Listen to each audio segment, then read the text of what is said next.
రాష్ట్ర కార్యదర్శి comrade Skylab బాబు గారు, వేదిక మీద ఉన్న సామాజిక ప్రజా సంఘాల నాయకులందరికీ భారత విద్యార్థి ఫెడరేషన్ ఎస్ఎఫ్ఐ రాష్ట్ర కమిటీ పక్షాన ప్రత్యేకంగా నమస్కారం తెలియజేస్తా ఉన్నాం. ఈరోజు అంబేద్కర్ గారి మీద అమిత్ షా చేసినటువంటి వ్యాఖ్యల మీద మనం ఇక్కడ చర్చ కొనసాగిస్తూ ఉన్నాం.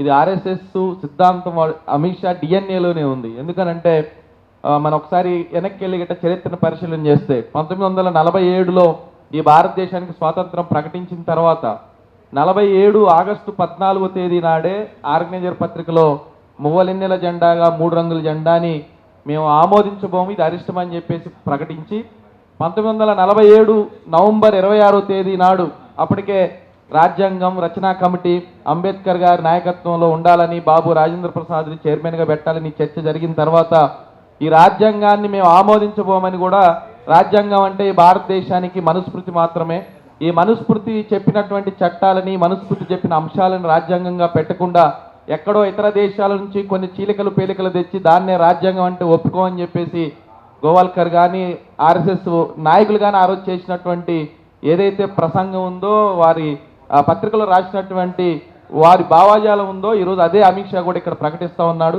ఈ దేశంలో ఉన్నటువంటి అణగారిన వర్గాలకి ఎందుకు ఆయన మహనీయుడిగా ఉన్నాడు అని అంటే, ఈరోజు అంబేద్కర్ ఆలోచన విధానం అన్ని వర్గాల ప్రజలకి రాజ్యాంగం ఒక దిక్చూసిగా భారతదేశంలో ఉన్నది.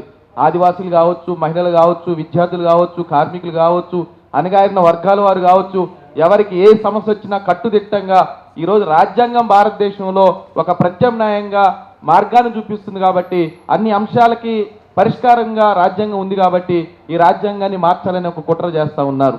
ఈ రాజ్యాంగం ఉంటే వారికి ఈ రాజ్యాంగంలో ఉన్నటువంటి అంశాలు వారికి ఎక్కడా కూడా ముందుకు పోనిచ్చే పరిస్థితి కనబడట్లేదు. ప్రజాస్వామ్యం గురించి చర్చ జరుగుతూ ఉంది, 75 ఏళ్ల రాజ్యాంగం గురించి చర్చ జరుగుతూ ఉంది.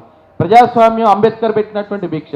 ప్రజాస్వామ్యం లేకుండా ఈరోజు ఈ దేశంలో అధ్యక్ష తరహా పాలన రావాలి అని చెప్పేసి కోరుకుంటున్నారు. కాబట్టి జమిలీ ఎన్నికలు సాధ్యం కాదని తెలిసినా సరే ఆ జమిలీ ఎన్నికల బిల్లును తీసుకొచ్చి పెట్టారు. అది పక్కకు పోవడం కోసం ఈరోజు అంబేద్కర్ని వాళ్ళు తీసుకొచ్చి పెట్టారు. అంటే డైవర్షన్ పాలిటిక్స్ చేయడం ద్వారా ఈరోజు బీజేపీ తను అనుకున్న లక్ష్యాన్ని ఈ దేశంలో నెరవేర్చుకునే ప్రయత్నం చేస్తూ ఉంది, అందరినీ తీసే ప్రయత్నం చేస్తుంది. కాబట్టి కామ్రేడ్ స్కైలబ్ బాబు గారు పెట్టిన ఈ తీర్మానాన్ని ఆమోదిస్తూ అన్ని కార్యక్రమాల్లో భారత విద్యార్థి ఫెడరేషన్ ఎస్ఎఫ్ఐగా పాల్గొంటామని తెలియజేస్తూ నమస్కారం, ధన్యవాదాలు.